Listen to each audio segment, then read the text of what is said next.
Cool, today I would like to talk about Forkonomics, which I think is a new paradigm, how projects can collaborate in DeFi. Who heard about Forkonomics? Very few, so great. Maybe first to understand Forkonomics, quickly a primer. Liquity V1 was launched 2021. It's an interest-free, it gives you interest-free loans against your ETH in LUSD. Some of you might have heard about LUSD. It had more than 5 billion in loans. And the most important part for this talk, it was a top 3 forked project. So it was heavily forked. So it seemed to be a really nice blueprint if you want to have a stablecoin. But at the end, there weren't many synergies. So when we built V2, Liquity V2, which launched this year, which has Bold as a stablecoin, we wanted to do things differently. So V2, I think with V2, we created a successor, which is the most efficient and decentralized borrowing and stablecoin solution in DeFi, which I think, which brought a lot of innovations. One innovation, user set interest rates, something unheard in TradFi and even DeFi. 100% of the revenue of borrowers is passed through the users. That makes it really efficient. This protocol is not taxed. Nothing is extracted, which I think is really beautiful and can be only done in DeFi. We have protocol incentivized liquidity. We have heard it before. Liquidity is a really important point. So the protocol takes care that there is liquidity for the stablecoin. But most importantly, we also wanted to pioneer Forkonomics, or Max from our team pioneered that, and shift from competition to collaboration with forks. Something we haven't seen a lot in DeFi. And you will see how it's going. But first, what's the idea? Yes, strange. I always try to find the slides here, but I think you see them there. What V2 offers, it's cheap credit and leverage. And it provides almost like a commodity for people that want to build that on other chains and bring a stablecoin there. If you have another chain, you have to bring USDC, USDT. But if you want to have your native stablecoin against your native assets on Arbitrum, ARB, on Base, I think Liquity V2 is a very nice solution to get that. So DeFi teams want a sound product and a fast go-to-market because it's incredibly hard to build such a protocol, and it costs a lot of money.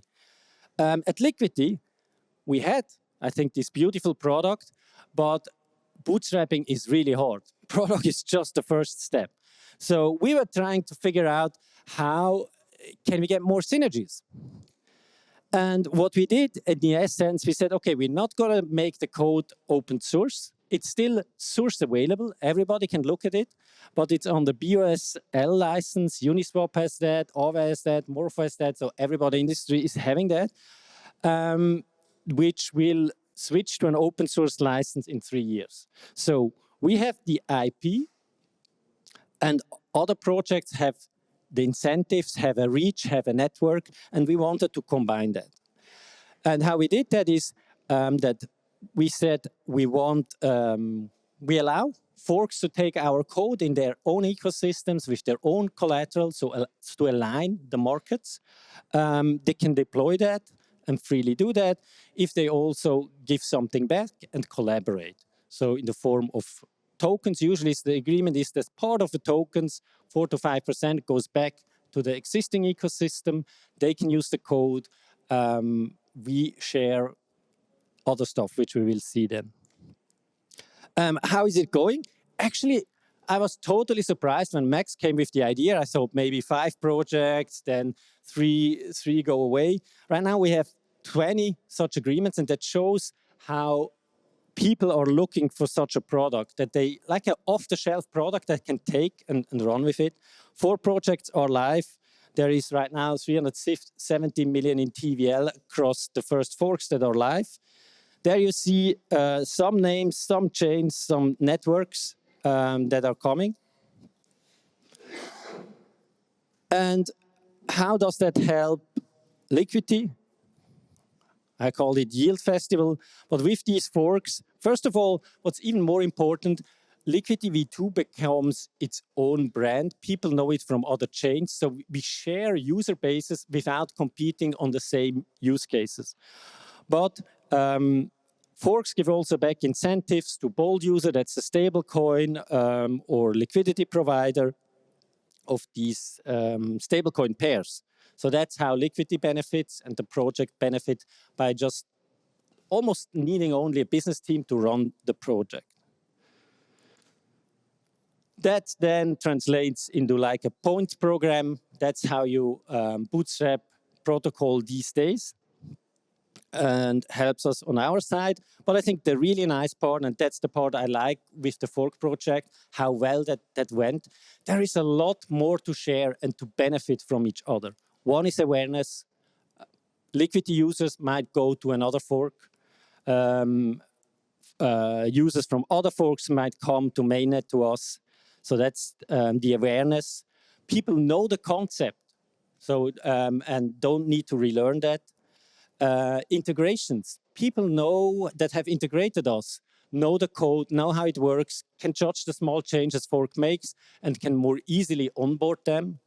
You have expertise, especially of auditors that know the code very well, can easily help you to audit your code and the changes you made, and even the tooling or front ends, a lot of stuff. When we started that, I actually wasn't aware how much that would be and how beneficial that is. And that's why I really think, to me, it makes a lot of sense. And I think we will see that much more because we have teams that are really great in building products and other teams that are great to bringing these products to different ecosystems. And I think they can collaborate in a much better way like that. So I hope that gave you a bit inside view, what we call Forkonomics, which I think is a fascinating approach, how we can collaborate in DeFi. And with that, that was my 7-minute talk. Thank you very much.